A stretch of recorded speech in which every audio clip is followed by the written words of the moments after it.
zoom in all the way into today.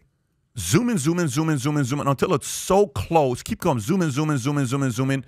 That's the most you can go? Okay, so how scary does that look? Not that bad, right? If you look at that, what does that story say?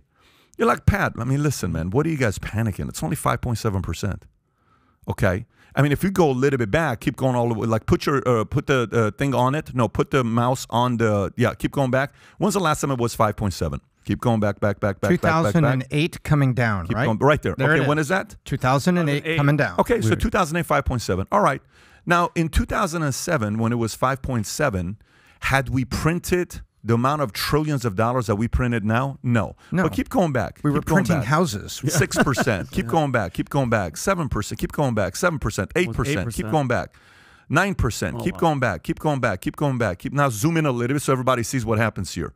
Okay, now go all the way to the top. And what is that? 18.37%. And what Jimmy Carter did is not 1/100th at what we're doing right now with the way we're printing money. So that right there, folks, if you're listening, that's the worst case scenario. The worst case scenario is 18.37, which I don't think we're going to get to the worst case scenario. But the best case scenario is somewhere in the middle that we can potentially get to. That 5.7 could hit 10. Just telling you, it could. Don't be surprised if it goes to 8 to 10%, maybe higher than that for like a month or two, and then all of a sudden they start printing $3 trillion of money again to solve it, and it could get nasty. So Dave Ramsey may be right, but there's this thing called data, and it looks like inventory is going up, and history of rates, 5.7 right now is still cheap, and we're probably going to hit 7, 8, 9, 10 sometime in the next 6, 12, 24 months. You know what's interesting? I'd like to find out what they did, what the Fed did, what the presidency did during Carter, during the late 80s when Reagan came in, early 80s, what they did to fight inflation. Like, what did they do to fight these interest rates? Meaning, like, right now you talk about quantitative easing. They've done all that. Now they're raising interest rates by 0.75%.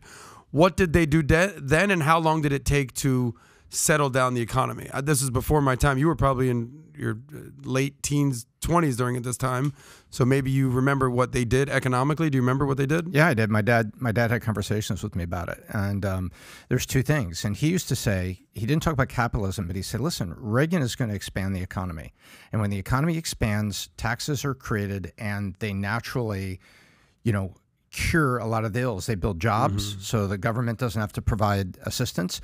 They create expansion in taxes for the government, so the government doesn't have to raise taxes. And Reagan came in and made a Reagan tax cut, and also drove expansionist policies, because he had to whip two things at the same time.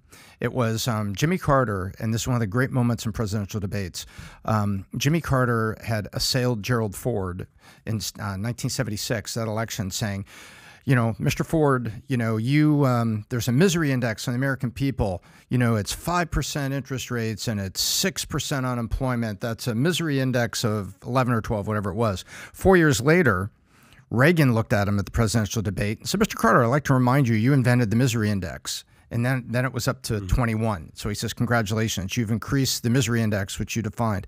But it was reducing regulation of businesses, expansionist economic policy, and he cut taxes. And guess what happened? People got jobs. People paid reasonable taxes with those jobs. The economy expanded, and you can take a look. It went down as fast as it went up. And, back then, there's a guy named David Stockman. The liberals used to refer to it as voodoo economics, trickle-down theory. But guess what? History shows it worked. So if you like this clip and you want to watch another one, click right here. And if you want to watch the entire podcast, click right here.